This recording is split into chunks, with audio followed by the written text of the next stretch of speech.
Друзья, и снова я вас приветствую на канале Разводня как хобби. Как вы уже поняли из названия видео, сегодня мы будем с вами запускать культуру аулофоруса. Как вы знаете, у меня есть эта культура. Вот она находится здесь в таких контейнерах. Сейчас мы ближе на ее посмотрим.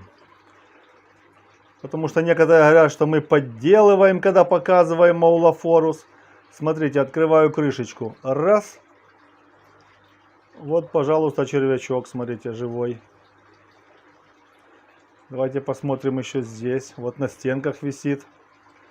Давайте посмотрим еще здесь. Я приблизил максимально для того, чтобы свет не моргал. Оп. Смотрите. Живая культура, видите? Ну и в этих двух давайте посмотрим. Хоть бы приловчился, свет не моргает. Вот, смотрите, сколько его здесь. Шевелится. Красивый червячок. Давайте здесь еще посмотрим. Сейчас откроем резко. Раз.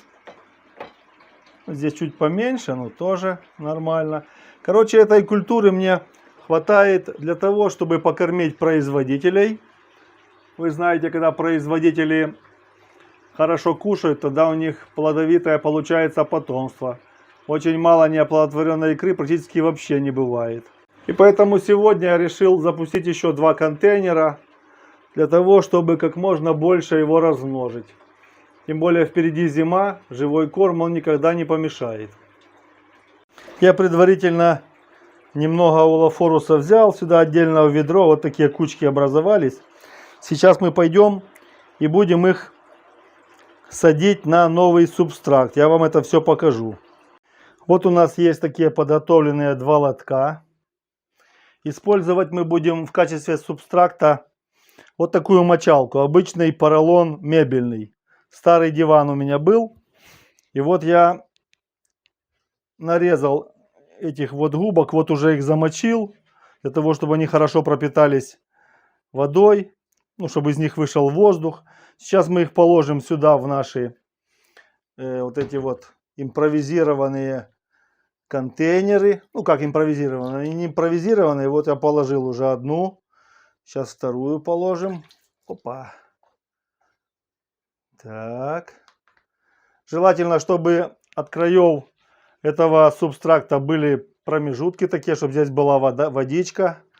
Потому что аулофорус это водяная змейка, так называемая. И воды должно быть не менее чем на 1 миллиметр ниже, чем верхний слой губки. То есть вот здесь должен быть, ну, вода должна быть, не доходить до верхнего края губки, примерно 1 миллиметр, 1-1,5 миллиметра. Для того, чтобы червячок смог свободно выйти и покушать. Итак, воду я уже сюда налил. Обычная вода водопроводная. Вот так вот нажимаем на мочалочку, для того, чтобы вышли практически все пузырьки. Ну, понятно, там они еще останутся, понятно.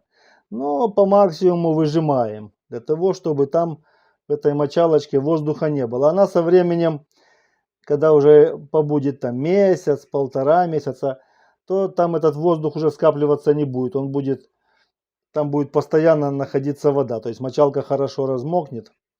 Вот, ну нормально, скажем так. И эту так же само делаем. Так. Немножко разлили, но это не страшно. Ну, скажем так, субстрат подготовленный. Так. Водичка залита, все. Теперь ложим самого червячка. Сейчас я его поймаю. И мы его положим. Ну, у кого сколько есть. У меня вот я, например, сюда вот такую кучку ложу.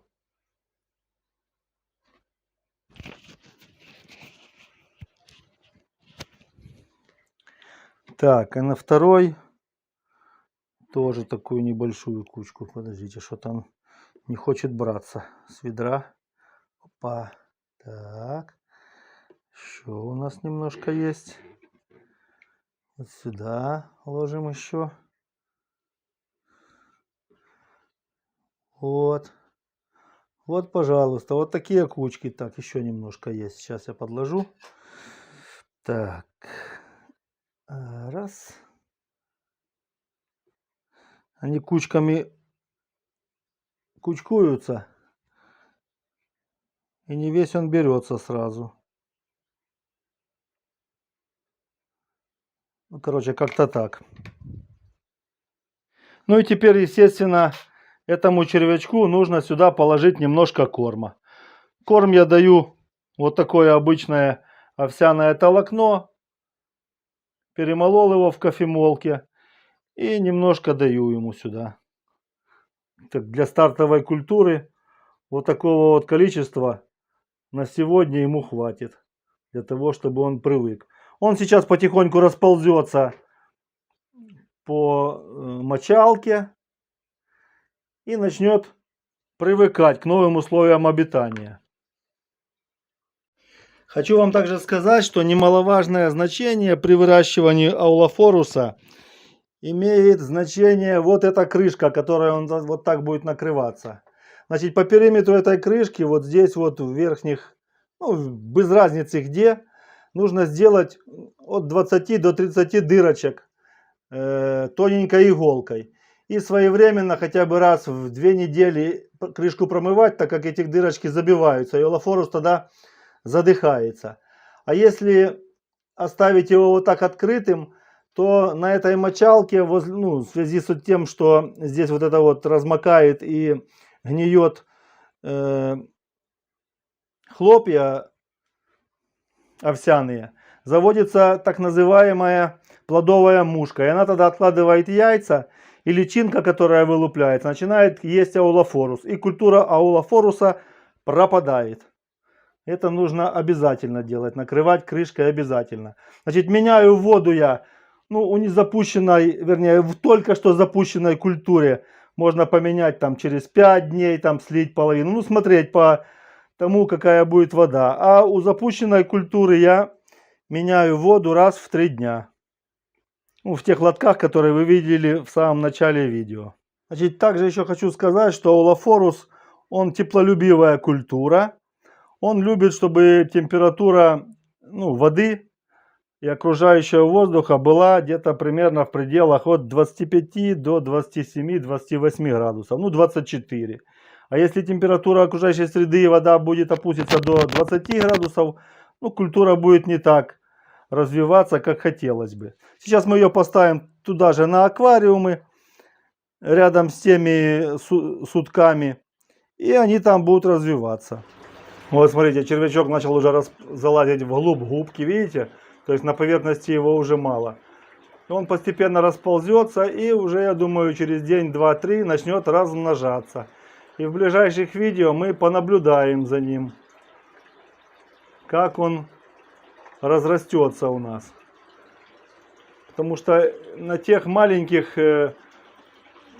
мочалках там тоже он хорошо растет. Но мне не нравится, что они там 2 эти мочалки. Понимаете, оно неудобно. Так, когда он будет на одной сидеть, площадь у него сразу будет больше. Видите?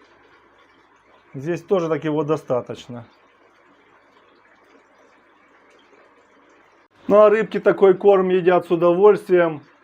И, конечно же, они хорошо растут, когда употребляют живые корма. И эти малыши тернеции то же самое уже питаются аулофорусом. Они вот уже так себе нормально набрали размер. И вот, друзья, очередной заказ подготовлен. Небольшой. Заказали данио и тернецию. Вот такие красивые рыбки поедут к новым владельцам в новые аквариумы радовать любителей аквариумистики. Никаких проблем в разведении этого червяка нет. Может быть, в индивидуальном аквариуме, у кого один там аквариум, кто не занимается разведением, это ему и не нужно. Но для разводчиков это необходимый живой питательный корм. Все, друзья, спасибо за просмотр. Кому понравилось, ставим лайк, комментируем, если есть какое-то мнение другое. Кто не подписался, подписываемся на канал. До встречи на канале Разводня как хобби. Пока.